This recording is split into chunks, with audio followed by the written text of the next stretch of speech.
All right, about to enter or pass through the point of no return. Here we go. Cheers, guys. Not as bad as M. Not nearly as bad as M, but pretty bad.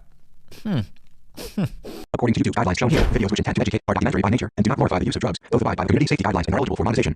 The following video does not glorify the use of drugs. Instead, attempts to be non-biased while delivering vital life-saving information disguised as entertainment. Thanks, YouTube. And don't forget to visit our Patreon page after the video for extra content and behind-the-scenes footage that only our patrons get to see. I love you, mother. In today's video, we are going to be testing via analytical reagents and via human testing the OG rare psychedelic mescaline, synthetic mescaline hydrochloride to be exact.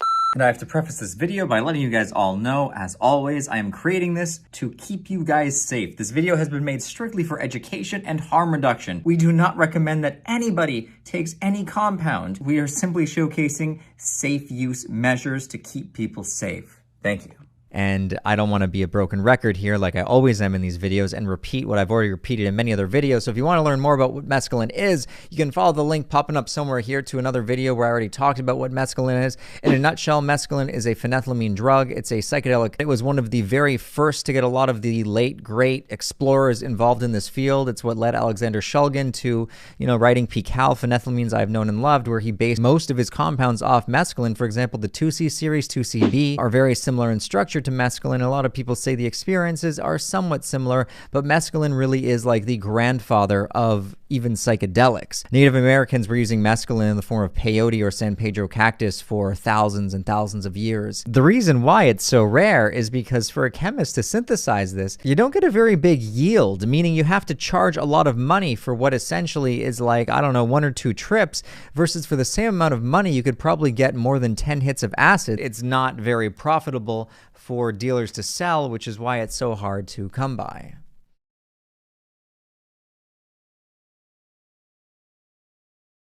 In my last video, a lot of you guys wanted to know more details about what actually causes the colors to change and why. So, with my limited understanding of chemistry, please forgive me as I try to explain this in more depth. You see, when a drop of a reagent is added to a chemical compound, it causes the two substances to combine, meaning they create one or more new substances which have a different molecular structure from the originals, which absorb and radiate light in different ways, causing a visible color change. Now, let's take one psychoactive drug and one reagent to better illustrate exactly how this happens. We will use the MescaI reagent and we'll mix it with morphine. I mean, theoretically, I don't have any morphine because this video is about mescaline, but let's use morphine and MescaI as an example because historically MescaI was invented in 1896 and it was historically used to differentiate between the different alkaloids in opium. Now, how it works is the MescaI reagent is made of a mixture of formaldehyde and concentrated sulfuric acid. And what happens is when the MescaI is mixed with morphine, 2 molecules of formaldehyde from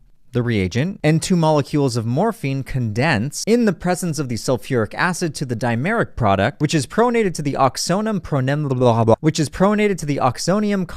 salt, which in turn radiates light differently, and what we see as a final result is a deep reddish purple color. In other words, if you had some morphine and you tested it via dropping a few drips of the MescaI reagent onto it, what would happen is the color would change to purple. And there you have it. That is how these reagents work when you're testing drugs. They each have their own unique chemical makeup, which combines with whatever drug it is you're testing, creating a slightly new compound which radiates light differently, meaning it has a different color reaction. At least I think. I'm not 100% sure on this. Fingers crossed that I got all of that right. Please, if there's some chemists in the house, let me know in the comments that I didn't just totally botch that entire example. Thank you. Anyway, let's get on with testing this substance. I've already got 6 piles laid out right here in front of me. Here's our beautiful 6 piles of mescaline hydrochloride. And to start things off, we are going to test it with the MescaI reagent. Now what we are looking for is, what are we looking for? We're looking for an orange reaction. If this were to turn green, it would suggest that it was one of the 2C compounds, maybe 2CB, and sometimes dealers do sell things like 2CX substance, and they say that it's synthetic mescaline, when in fact it's a 2C compound, because those are cheaper and easier to get, and a lot of people would love to try mescaline. We don't want to see a green here. What we're looking for is an orange.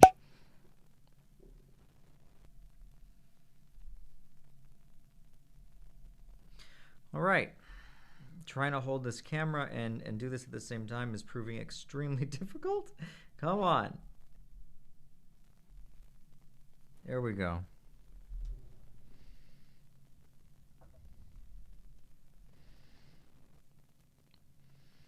It's looking pretty orange to me.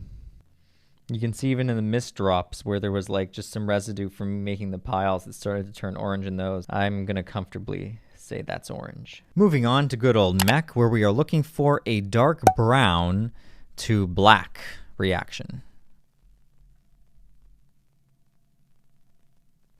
Oh, shoot.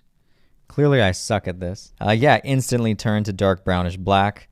I'm going to say that that's looking promising. Let's move on. Next up, we got mandolin, where we are looking for a light brown, yellow to light brown. Boom. It's hard to see because it's freaking green, but it is light brown. I don't know if you guys can make it out, but I can see underneath the green, it's a light brown. If I had a bit more light shining down on it, you guys would be able to see that as well. Anyway, it's looking good. Next up, we got Liberman, which should give us a dark brown. Ooh. Ooh, that's like real dark brown. Verging on black there. Nice. Everything's looking good so far. Now you see what would happen is if one of these was off, like for example, say, this isn't realistic because this isn't what would happen, but say this one turned to like orange or something. Wait, no, orange is close to brown. Let's say it turned purple. You'd be like, wait a second, these were all right, but that one's purple. So then what you would do is go on the chart and you would find a compound which matched mescaline and all the other color reactions, but for this one it turned purple, and you'd be like, oh, so I actually have such and such. So we're using the process of elimination, going through various reagents and seeing the color change to make sure that they all line up. And this is really the only way, well, the most simple and accessible way to test your drugs. The best way is to send them away to a lab. And that's really the only way to have them tested and for you to know for sure that what you have is what you think you have. But this is the next best thing. And using multiple reagents through, the process of elimination really does work great. Next up, we got Froid. And we're looking for, what do you know? Yellow to brown. All right.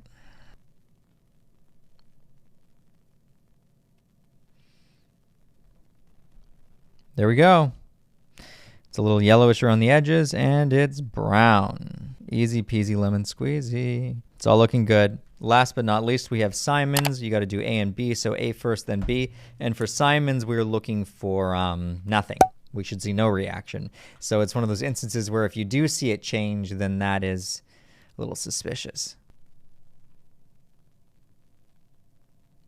All right, so there we did the A. And now we got to quickly put some B on it. Oh, we have to P on it. And now let's see what happens. And nothing happened. Perfecto! It would appear via our extremely messy and reckless test. I mean, I didn't try to be reckless, but yeah, I freaking am not very good at this apparently. I just don't have the dexterity to videotape and then like get those drops all lined up. It's tough, man. But yeah, regardless, all of my BS aside, it would appear that we have mescaline, synthetic mescaline at that. I mean, I would think that's what it's sold at, and it's very white. Usually when it's extracted, it's more of like an off-white, yellowish, even brown. But color aside, we have some mescaline hydrochloride, and the next stage after now that we have, uncovered that I do, oh shoot, what's happening? The Simons is doing something. Oh, I accidentally combined those two. What's that mean? Why is the Simons doing that? So this is where things get confusing, because on the chart, there's no compound under Simons that turns like a dark black. Like the only thing Simons ever does is turn blue. And I don't see any blue there. So I have absolutely no idea why Simons started to go dark. No clue. It could just be that the reagents themselves are old, and sometimes this kind of thing happens with old reagents that need to be switched out. Yeah. So considering there's nothing here that ever changes that color, again, it only ever changes blue. It's either no reaction or blue. I'm not too concerned with that. But that's weird. See, that is a bit of an anomaly. Regardless, this aside, this mescaline has been lab tested, so I already know that it's real mescaline. I'm just doing this for you guys, but there's another good example just how these aren't 100% reliable, because sometimes you do get these weird anomalies where things change to colors that they definitely shouldn't. It's not even on the darn chart, and you go like, huh, is that normal? And in those instances, it's probably smart to turn to an online forum, like, you know, maybe reagent testing r/reagent testing on Reddit, something like that, and post the pictures and get like someone else's opinion as to why that might have happened, because, you know, it's better to be safe than sorry, and when in doubt, throw it out or send it away to a lab and get a proper analysis via mass spectrometry that way. Anyway, now that we have this reagent testing out of the way, let's move on to the more exciting stuff, which is the actual live testing. I hope you guys all enjoy. But before we get on to that part of the video, I have to ask you guys all a very serious question. Are you watching these videos under the protection of a VPN? Yes, you guys know what's up. This video is also sponsored by Surfshark. Huge shout out to them for sponsoring this video. Thank you guys. If you don't already have a VPN, you can follow the link in my video description. Use code PSYCH to get 83% off. You also get the first 3 months for free. That unlocks the best price currently on the market. And essentially what a VPN does is allow you to search the internet anonymously, meaning your internet provider can't see what you are doing. Versus right now, your internet provider would know that you are watching my YouTube video at this exact time because they're definitely monitoring everything you do, and there's like a person assigned to every single person out there, and you're always being watched. I know that sounds paranoid, delusional, crazy. Yeah, it does sound pretty crazy. So what a VPN does is it allows you to change where you're from. So say you're wanting to watch Netflix and the show you want isn't actually available in your country. You can log onto your VPN, you can change your country to anywhere in the world, and then you can log back into Netflix or just refresh the page, and then boom, bada bing, all of a sudden now you can watch totally new shows. Follow the link to Surfshark, sign up, 83% off. Huge shout out to them. Thank you guys. And now that we got our sponsorship shout out done, we are going to move on to the live testing.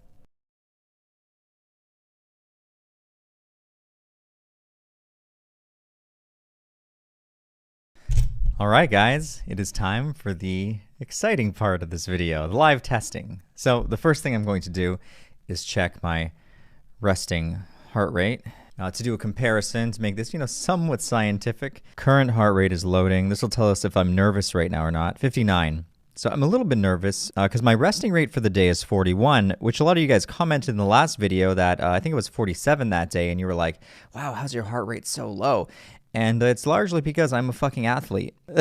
Like, I mean, I run, I lift weights, I'm pretty fit. I've always had fantastic cardiovascular strength, and that is reflective of my incredibly low resting heart rate. So you can see it's, you know, it's a little higher than normal. Right now, my nerves aren't too bad at all. I'm really just, yeah, ready to see what this does.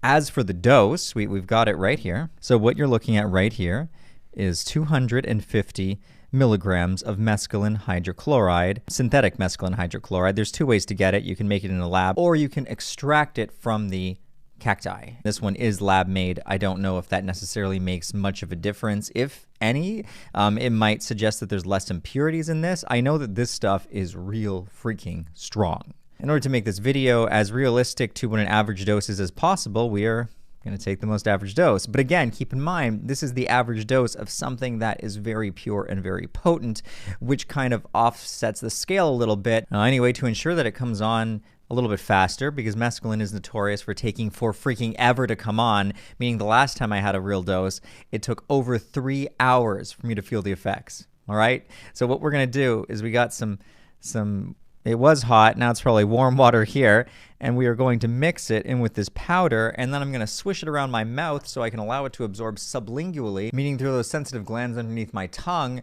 and that should be kind of similar to boofing it, or, you know, plugging it, putting up your butt, where it would absorb extremely fast and it would hit you really strong. I wouldn't say this is as effective as boofing, but it is going to be more effective than simply swallowing it. Without more jibber jabber, let's mix this stuff together and see what happens. All right.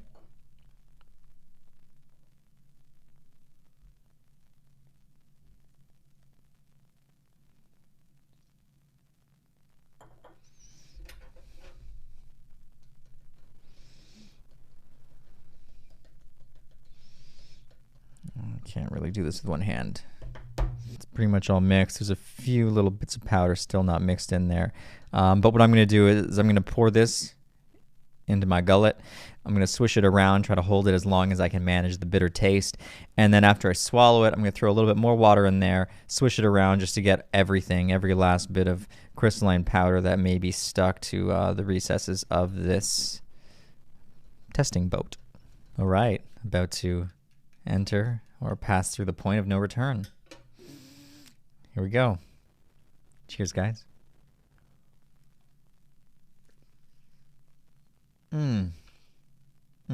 Not as bad as M. Not nearly as bad as M, but pretty bad.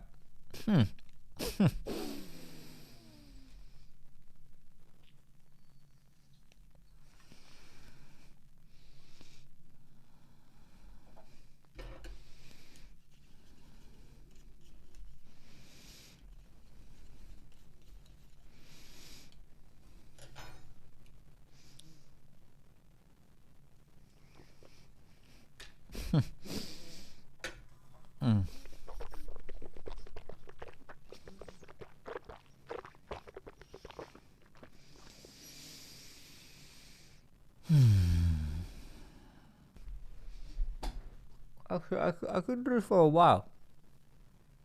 Can't really talk though. I was losing some. Well, as long as I don't try to talk at all I can. I think I feel it already.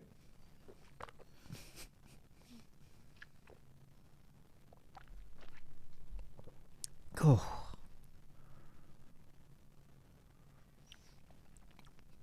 Now, if that is even half as potent as taking it up the butt, then it's going to suggest that that dose was much higher than 250 milligrams. Plugging it can sometimes double the potency. So yeah, I may have just consumed a relatively high dose of mescaline. We're just gonna have to wait and see for the effects to see just how hard that hits. Hopefully it does ensure that it comes on faster.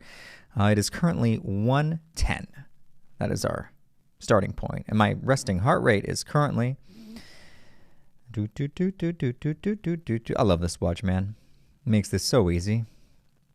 70 beats per minute. All right. All right, science, baby. Let's see what happens. Anyway, let's pause here, and I will meet you guys back here at the first signs of some form of psychoactive effect. Wish me luck. It is 1:40, so it's been 30 minutes now, and I started to notice you get this, like, it's true for a lot of psychedelics, you get this taste in your mouth. Anyone who's tripped knows this taste. You get this strange taste kind of in the back of your throat, roof of your mouth. Your stomach starts to feel a little uneasy. The first alerts that I'm noticing is breathing. Like, not as in environment is breathing, like any kind of shifting, more like just my own breathing. Just seems a little different. From my experience with mescaline is it's a very slow build. So even if you do have your first alerts happen relatively early, it can still take up to 3 hours for you to hit like those peak strong effects. But like there's like an intro phase and then it slowly builds up to the peak, versus other things like LSD kind of land you at the peak relatively quickly. I find this is more of a gradual climb. Skin's starting to feel a little different. I feel sorry for anyone who has to use this microphone after me. We are, we're almost an hour in, and I was just sitting over there contemplating how calm I feel. It's a little different than in the past having these experiences where I was really wound up tight. And instead of unwinding me, these things would just wind me up even tighter until I didn't think I could get any tighter, and then I would almost implode from just paranoia. And now I'm feeling kind of the opposite.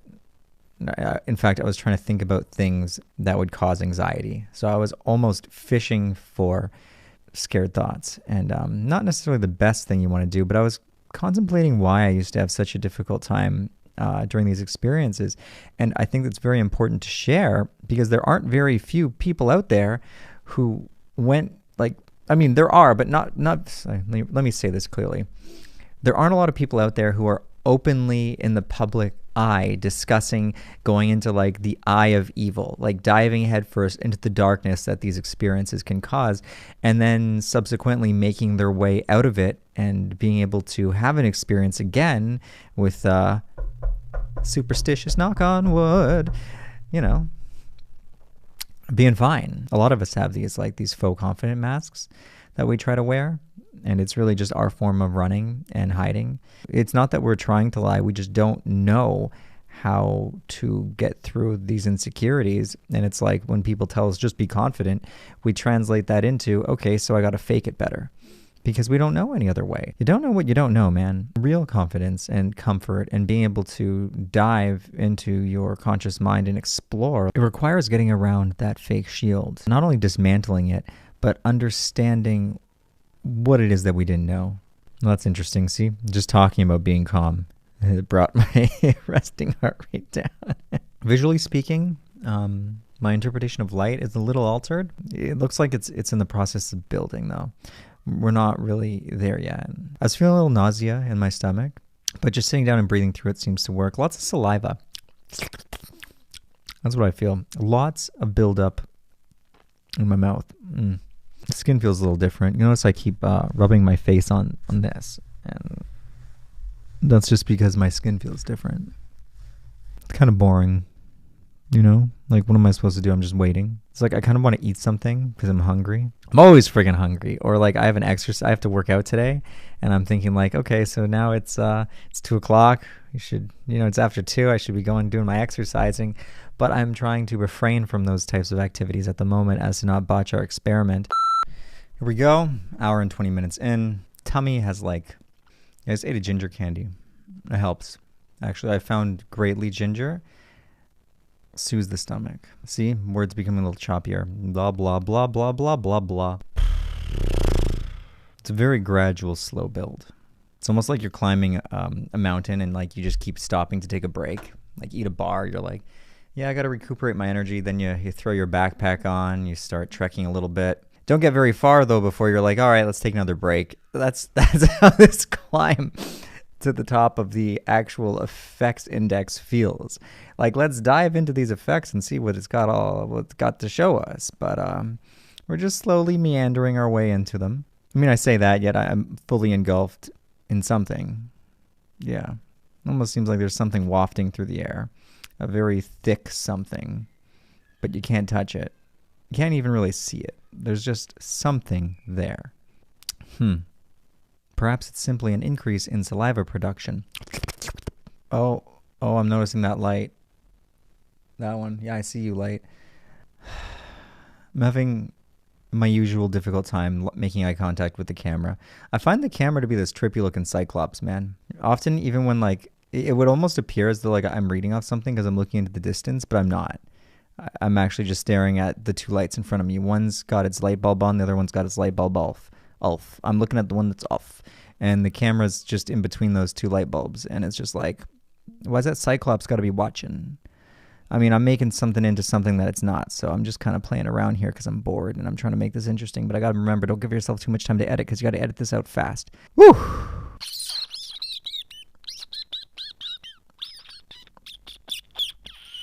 Just a weirdo sitting in my basement, being weird as per usual.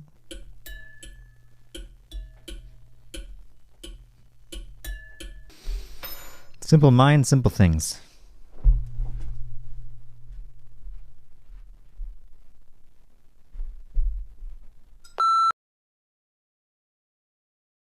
Don't ever get very big. Currently at 70 beats a minute. Really not that bad. I think it's I just dropped to 62. Oh, baby. All right. I think I'm well within a range of safety to go for a walk. Oh, 59. Yeah, let's do it. We're going to go for a treadmill walk / jog. Maybe it'll jog this up a notch. Does that make sense? I don't know. Here we are. We are 2 hours in, and I'm treadmilling it up, baby. We're just going to continue on our day as if nothing's going on. Because, yeah, it's just, why? I'm going to treadmill and then I'm going to train. Let's see how that goes. Just did a 35-minute jog and then had a shower, feeling refreshed and good. Oh, boy.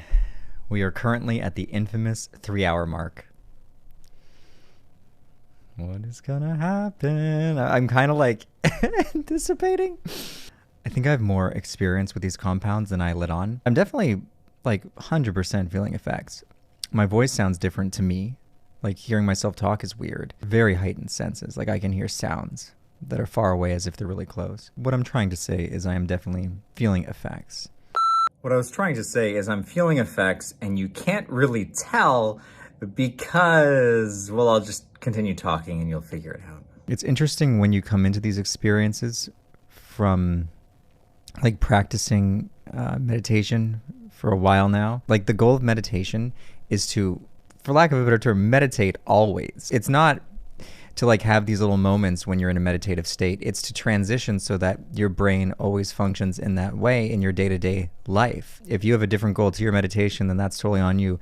But for me, it's to reach that level of just being in the present moment, that level of awareness where you are the observer of the thoughts always, instead of feeling like you're just being tugged and pulled every which way. Well, essentially the alternative to being the observer is to be puppeted. It's really weird for me watching this back and editing it right now because I look so f***ing normal. And yet I was actually full-on psychedelic effects at this point. Like it was nothing insanely intense, but I had visuals, my skin felt funny, I experienced nausea, all of my senses were altered, and yet I'm watching this and it's like, what? It's hard to describe because our language breaks everything apart into pieces when there's really nothing to break apart. That's just how we describe things. We dissect them in order for them to make sense given the words that we have been taught. But really, there's just this. And yes, this is my attempt at appearing deep, but this is it. This is all that we got. We got this. And I think meditation is learning how to better appreciate, I mean, what do you describe it? The silence? It's not always silent though, because this is forever changing and morphing and becoming something new every moment. Sometimes it's silent, sometimes it's not, and sometimes we are very uncomfortable with ourselves, so we have to constantly mask and hide and do things to run and to make it so that we are doing anything but looking at this, which is just, there's no words. It's just being, you know?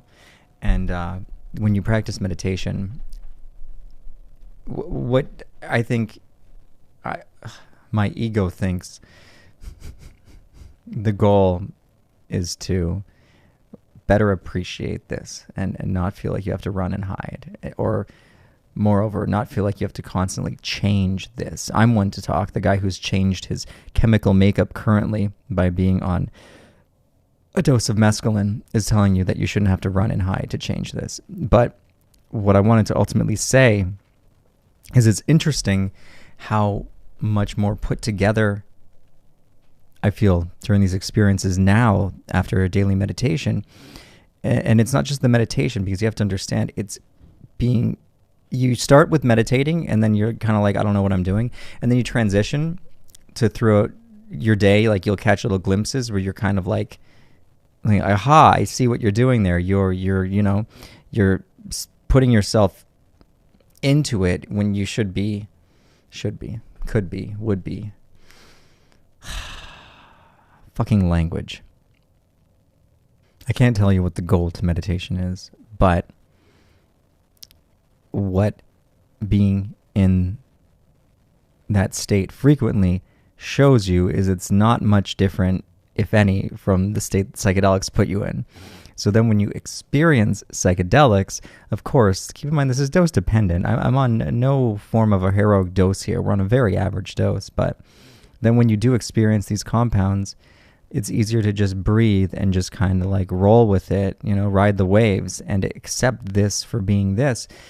And really the only times that these things get scary is when you try to insert what you believe should be happening over top of what is happening, and you try to assert your dominance on this, whatever, the moment, the conversation, whatever, extrapolate this how you will. Once you try to constantly control your environment, that's what births anxieties and feelings of helplessness and problems, and most of us want to be lost in the sea of problems.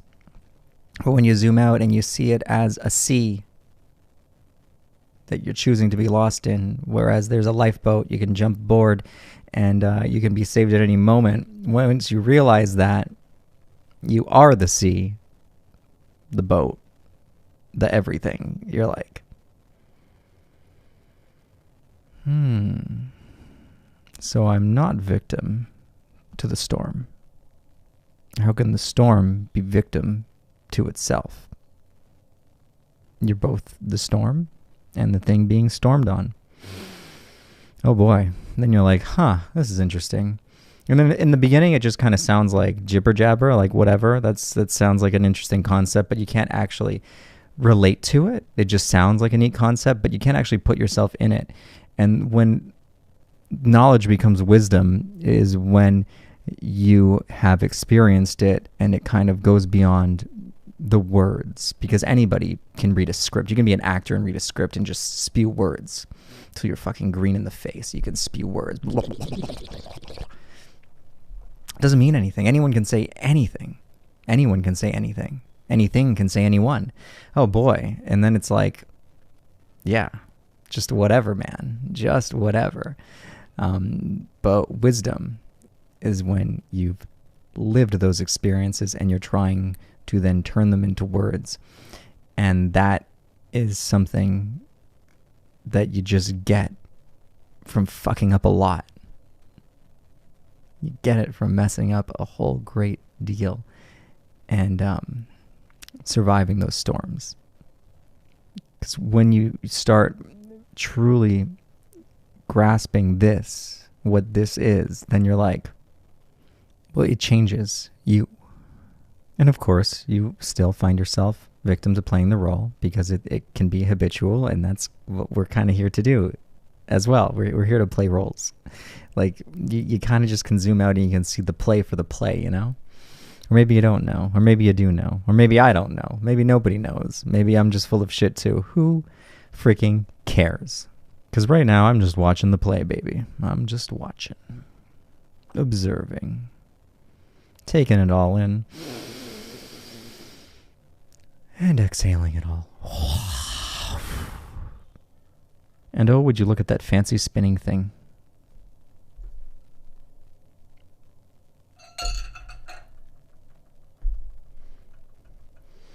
Oh boy, gotta be a dancing monkey again. It's time to be entertaining.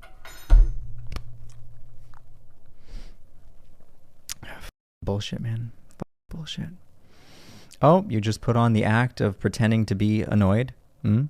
Yep, okay. Now you're putting on the act of pretending to call out all of your emotions. That's an interesting one. Oh, now you're the one pretending to be the one calling out the emotions, who's experiencing the emotions, but then calling them out. Wow. So you're like the cameraman filming the cameraman, filming the cameraman, filming the cameraman, filming the cameraman, filming the cameraman, filming the cameraman, filming the cameraman.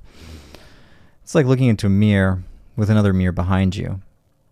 You ever tried that? There's a mirror behind you, and you look into the mirror, and you're looking into the mirror, within the mirror, within the mirror, within the mirror, within the mirror, within the mirror. Now I'm trying to sound deep when really I'm about as shallow as a puddle. That was a good one. Oh, really? You're going to laugh at your own jokes now? Oh, man, that's so lame. Wow, it's really cool because when you're on these compounds, you can, like, hear everything.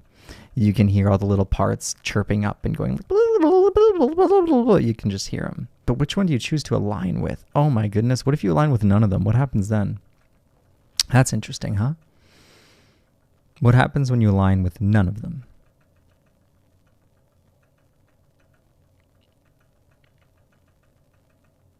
And yet that noise is still annoying. Man, must need to meditate harder, bro. That's it. You just gotta meditate harder, bro. I haven't reached the level of not being annoyed yet. Wow. Or am I now trying to be relatable because I just spent a whole great deal of time being totally not relatable to most people watching? Who the f knows, really? Who knows? I will say that the act is fun. Why else would you do it if it's not fun?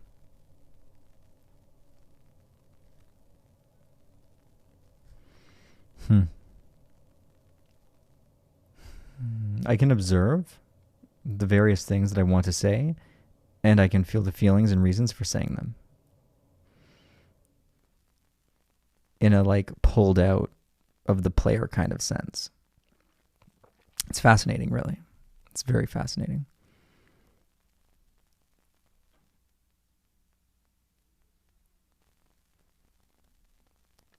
Let's go for a walk outside.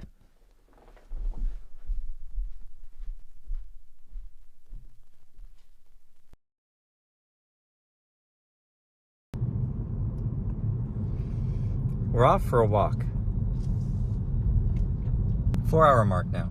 So if something spectacular was going to happen, it either missed its mark or it's happening. I think it's happening. So we're going for a walk. Lots of saliva production. Saliva. Lots of saliva. My voice sounds so different to me right now. Sounds so different to me. I can't sound low if I want to. Everything sounds higher. Everything sounds higher.